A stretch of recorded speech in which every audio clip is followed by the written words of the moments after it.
The following is a transcript of a conversation between Matías De Stefano, referred to as me, and his higher self, referred to as I am. This entry first posted on September 29th, 2020, and the topic is trauma. Me. Yesterday, you explained that the process of life is like going through the digestive system of reality. We will understand the process we are in if we look at the point of digestion we are at. I am. That's right. You are energy of the universe constituted as a physical body that, from the point of view of life, is a food that begins its way through the lips. Like the labia where a baby is born, the lips of the mouth are what take that baby to the path of life. From the first food, the body is predisposed to understand that everything it ingests will make it what it is, will make it reborn day after day, multiplying its cells and regenerating the old ones. Imagine then that the lips and the tongue, the father and the mother, caress your body at the entrance to life, the mouth, the creative uterus. There your essence is processed, being divided by the strength of your ancestors, the teeth. Your entire family tree and genetic load make the real being divided into chakras, and from chakras to organs, glands, muscles, bones, creating many aspects that will compose you, and that no matter how united they look, are different aspects molded by the force of ancestral biology. Each tooth in each bite will give you a new shape. You may see it as terrifying, but in reality, it is what allows you to see what you have inside, your potential. Digesting or processing information is separating it into parts to understand what can be done with each of them.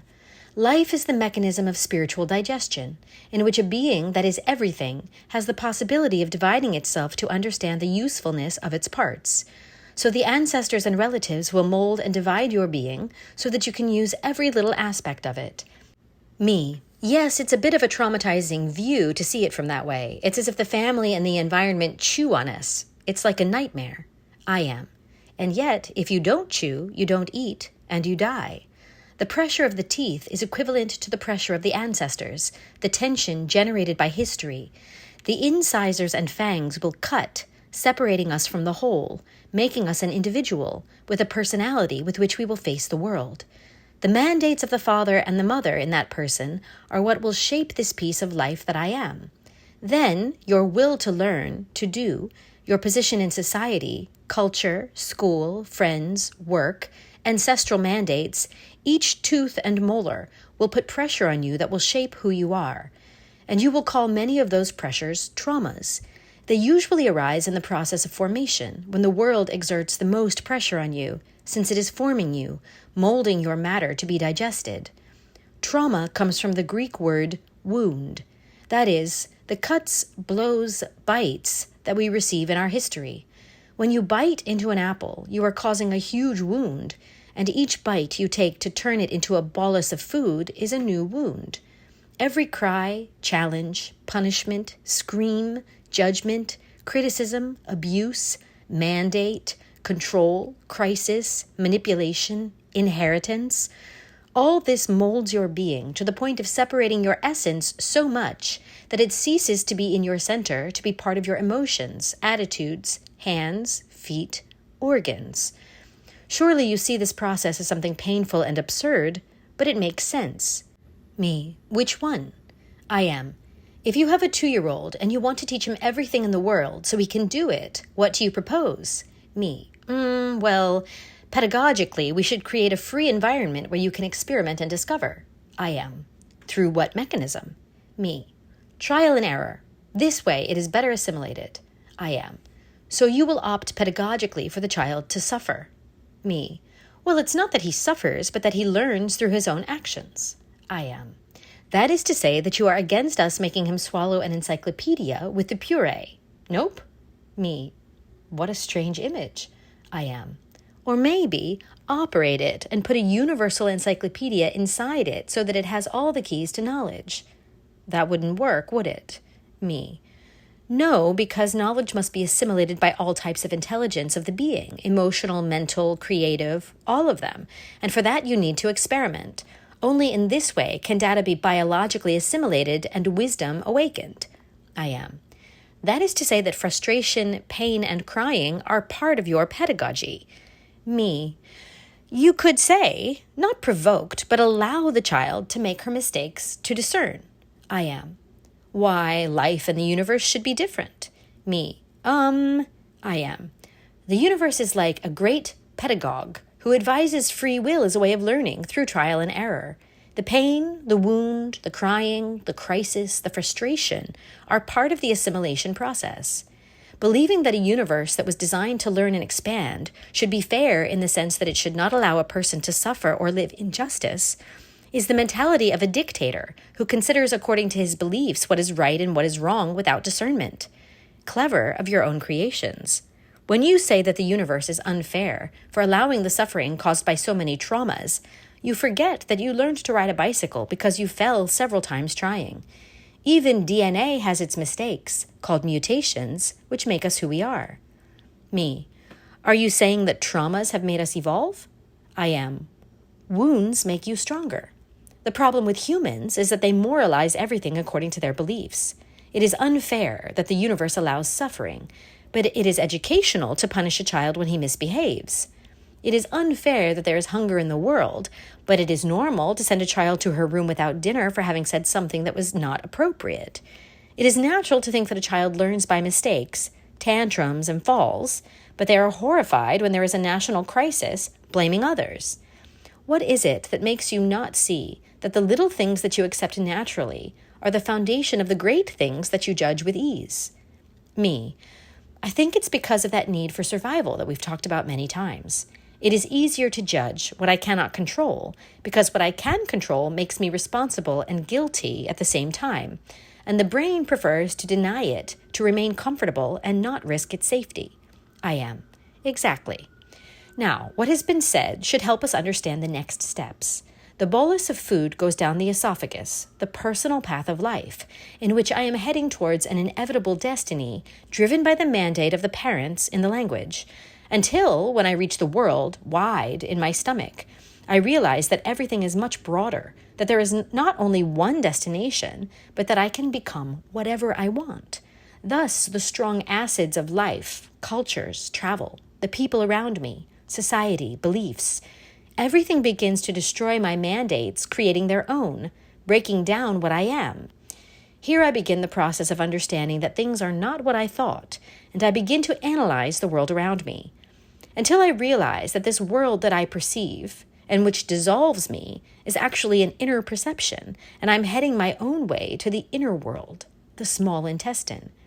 This is when I understand the essence of each of my components, but no longer as the essence, but transformed, because, along the way, the essence made reactions that awakened potentials that I would never have seen otherwise.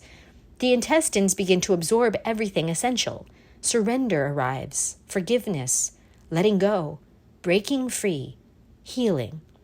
Thus, on this long 9-meter path, I am about to understand the logic and objective of each one of my traumas, my wounds, what my ancestors did to me, gave me, and what I accepted.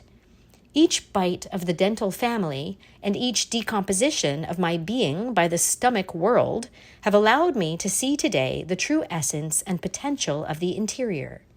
Me. The trauma makes sense, although it is often difficult for us to understand such painful things as abuse, rape, murder, beatings, and so many horrible things that happen in life. I am. They are what you see as the shit in the world. We have talked about this.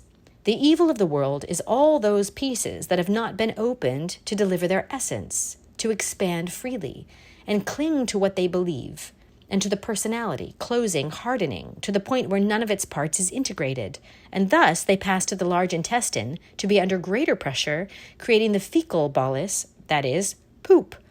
The word caca comes from the Greek kakos, meaning bad.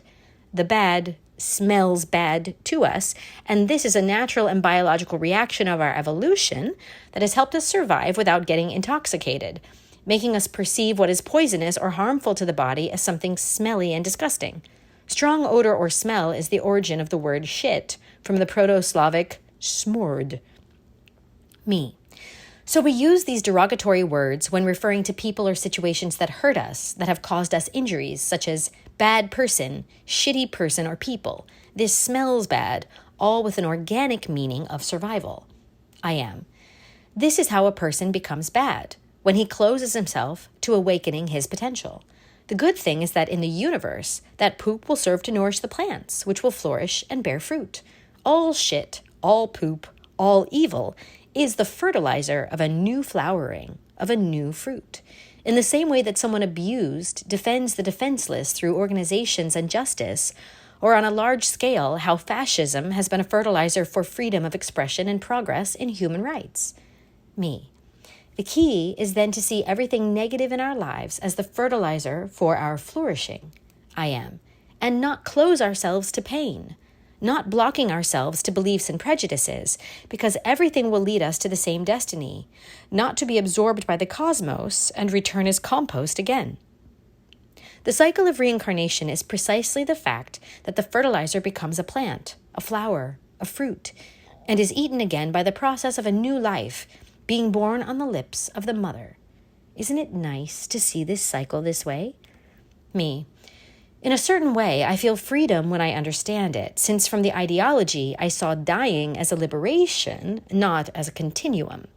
Understanding the continuum of the universe gives meaning to the fact that things are not separate. It gives a logical and useful purpose to what we call good and bad. I am. So, if you're ready to face it, take the notebook and write down all the traumas that you remember from your life. These have clung to your body and are part of you, like the scars of those wounds that you have or have caused. There are hundreds of ways to be traumatized, mentally, emotionally, or physically, and most try to be hidden in the unconscious, or even worse, in the ocean of the subconscious. Write down your traumas. Do not deny them. They are part of who you are today, of your search, your path and process. Only knowing what they are and where they come from is that you will be able to understand what they have awakened in you, knowing if your path is to be nourishing or pooping. That difference depends on how open or closed you are to the process. Therefore, it does not matter if you are a good or bad person. Me. My traumas define what I have learned in life. Therefore, I must accept them as part of the mistakes and falls that made me get up. I am. Every wound makes you stronger. Every poop is the fertilizer of your flower. The question you must ask yourself is if you are willing to flourish. Me. Yes, I am. I am. Then accept the compost of each one of your traumas. Be grateful for what you have become because of them.